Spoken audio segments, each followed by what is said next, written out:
Assalamualaikum warahmatullahi wabarakatuh teman-teman. Hari ini kita memasuki topik 4, ruang kolaborasi.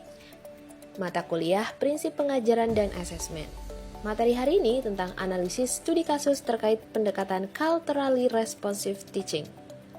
MKPPA ini diampu oleh Bapak dosen Dr. Andes Mariono MPD dan Ibu dosen Dr. Anda Yusnidar MPD.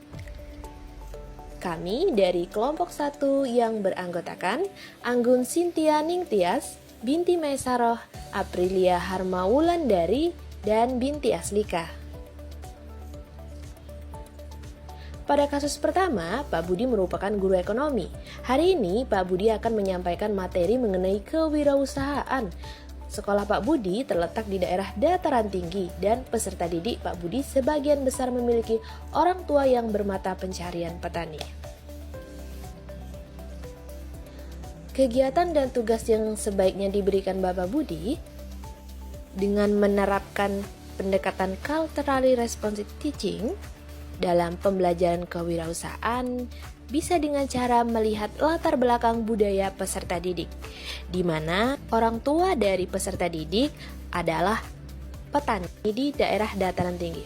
Dataran tinggi adalah daerah geografis yang berada di atas ketinggian tertentu dari permukaan laut. Dataran tinggi seringkali memiliki iklim yang berbeda, topografi yang beragam, dan kehidupan alam yang khas. Untuk itulah Pak Budi bisa melihat dari latar belakang budaya peserta didik. Hal ini diperlukan untuk mengetahui bagaimana kebudayaan setiap peserta didik agar dapat dijadikan bahan pembelajaran kewirausahaan. Selain itu, Pak Budi juga bisa merealisasikan pembelajaran yang relevan sesuai dengan budaya peserta didik. Misalnya dengan melihat lingkungan dataran tinggi, misalnya memberikan kesempatan kepada peserta didik untuk mengembangkan dan menampilkan kebudayaan mereka melalui kegiatan diskusi atau kelompok, dan menunjukkan ke beberapa siswa sebagai subjek budaya yang berbeda. Pak Budi juga bisa melakukan kunjungan ke tempat usaha milik warga setempat. Hal ini dilakukan Pak Budi untuk menambah skill kemampuan peserta didik dalam kewirausahaan. Hal ini juga dapat dicontoh bagi peserta didik untuk melakukan kegiatan usaha di sekolah. Pak Budi bisa menggunakan studi kasus kewirausahaan yang relevan dengan profesi orang tua peserta didik tersebut. Misalnya, Pak Budi mengundang orang tua atau wali murid dari salah satu muridnya untuk dijadikan pembicara untuk melihat bagaimana kearifan lokal di daerah tersebut bisa diaplikasikan dalam kegiatan kewirausahaan di sekolah. Untuk kasus 2, Bonar adalah seorang siswa bersuku Batak yang berasal dari Sumatera.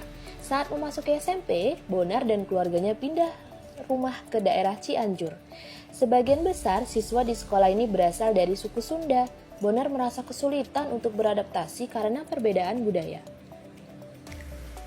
Hal yang harus dilakukan oleh seorang guru dalam menciptakan lingkungan belajar yang aman, nyaman, dan berpihak pada peserta didik, yaitu membangun hubungan yang positif dan saling memberikan support penuh pada siswa.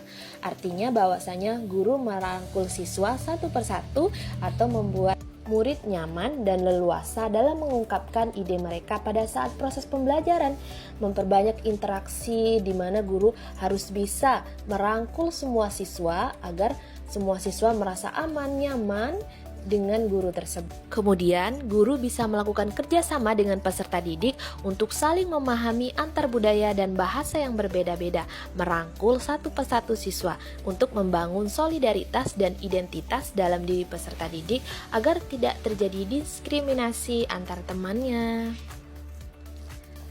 Ada beberapa strategi yang menciptakan lingkungan aman, nyaman, dan berpihak pada peserta didik. Guru bisa melakukan pembelajaran yang menyenangkan, yang kreatif sesuai dengan perkembangan zaman. Kemudian menata ruang kelas atau menata tempat duduk peserta didik agar peserta didik merasa nyaman. Hal terakhir yang harus dilakukan guru yaitu menggunakan media pembelajaran berbasis teknologi dengan menerapkan model pembelajaran yang berpusat pada peserta didik. Contohnya model pembelajaran problem based learning dan lain sebagainya. menerapkan metode pembelajaran diskusi atau melalui percobaan demonstrasi, dan memberikan ruang kepada peserta didik untuk bertanya dan menampilkan hasil kerjanya. Itulah beberapa analisis studi kasus terkait pendekatan culturally responsive teaching. See you next time. Wassalamualaikum warahmatullahi wabarakatuh.